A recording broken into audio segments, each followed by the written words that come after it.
তুমি ভালো মানুষ, কিন্তু আল্লাহ কি তোমার উপর খুশি? আসসালামু আলাইকুম ওয়া রাহমাতুল্লাহি ওয়া বারাকাতুহু। একটা প্রশ্ন দিয়ে শুরু করি। তুমি ভালো মানুষ, কিন্তু আল্লাহ কি তোমার উপর খুশি? একটু থামো, রাগ করো না। এই প্রশ্নটা সহজ না, কিন্তু খুব দরকারি।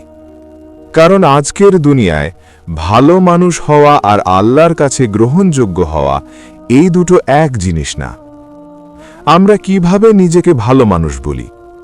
আমি কাউকে কষ্ট দিই না, আমি সত্য কথা বলি, আমি মানুষকে সাহায্য করি, আমি খারাপ কাজ করি না। সব ঠিক, কিন্তু প্রশ্ন হলো এই সব কিছুর মাঝে আল্লাহ কোথায়? আজ অনেক মানুষ আছে যারা খুব ভদ্র, খুব ভালো, খুব সিভিলাইজড, কিন্তু নামাজ নাই, কোরআনের সাথে সম্পর্ক নাই, আল্লাহর হুকুম নিয়ে চিন্তা নাই। তাহলে প্রশ্ন আসে, এই ভালোটা কার জন্য? মানুষের জন্য ভালো নাকি আল্লাহর জন্য ভালো? একটু কষ্টের কথা বলি। আল্লাহ আমাদের সৃষ্টি করেছেন, রিজিক দেন, জীবন দেন, মৃত্যু দেবেন। কিন্তু আমরা বলি আমি খুব ভালো মানুষ, এটুকুই যথেষ্ট। কেন যথেষ্ট? কার জন্য যথেষ্ট? একজন কর্মচারী যদি বলে আমি খুব ভালো মানুষ, কিন্তু বসের কথা শুনি না, তাহলে কি সে ভালো কর্মচারী? না। ঠিক তেমনি আমরা যদি বলি আমি খুব ভালো মানুষ, কিন্তু আল্লাহর কথা মানি না, তাহলে কি আমরা সত্যিই ভালো? আজকাল একটা কথা খুব ট্রেন্ডিং, মন ভালো থাকলেই হলো, ভেতর থেকে ভালো হলেই যথেষ্ট। Religion is personal. কিন্তু আল্লাহ বলেন শুধু মন ভালো হলেই হয় না, আমাকে মানতে হবে, আমার আদেশ মানতে হবে। তুমি ভালো মানুষ হতে পারো, কিন্তু যদি নামাজ না পড়ো আল্লাহ অসন্তুষ্ট হতে পারেন। তুমি ভালো মানুষ হতে পারো, কিন্তু যদি হারামকে হালকা ভাবো আল্লাহ খুশি নাও হতে পারেন।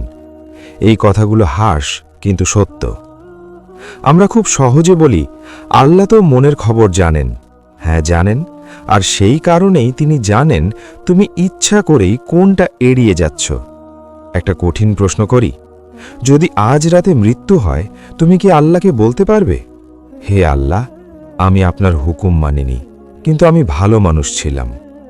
এই কথা কি যথেষ্ট হবে? ভালো মানুষ হওয়া ইসলামের একটা অংশ, কিন্তু পুরো ইসলাম না। ইসলাম মানে আল্লাহ যা বলেছেন সেটাকে গুরুত্ব দেওয়া। আজ আমরা এমন এক পর্যায়ে পৌঁছেছি যেখানে মানুষ খুশি হলে আমরা খুশি, কিন্তু আল্লাহ খুশি কিনা সেটা নিয়ে ভাবি না। এটাই সবচেয়ে বড় বিপদ। একদিন মানুষ থাকবে না, সমাজ থাকবে না, ফেসবুক থাকবে না, ফলোয়ার্স থাকবে না, থাকবে শুধু তুমি আর তোমার রব। সেদিন কেউ জিজ্ঞেস করবে না তুমি কত ভালো মানুষ ছিলে, জিজ্ঞেস করা হবে তুমি আমার কথা শুনেছিলে কিনা। এই ভিডিওটা যদি তোমার ভিতরে একটুই অস্বস্তি তৈরি করে, তাহলে বুঝে নিও এটা আল্লাহর পক্ষ থেকে সতর্কতা। কারণ আল্লাহ যাকে ভালোবাসেন তাকে প্রশ্ন করান।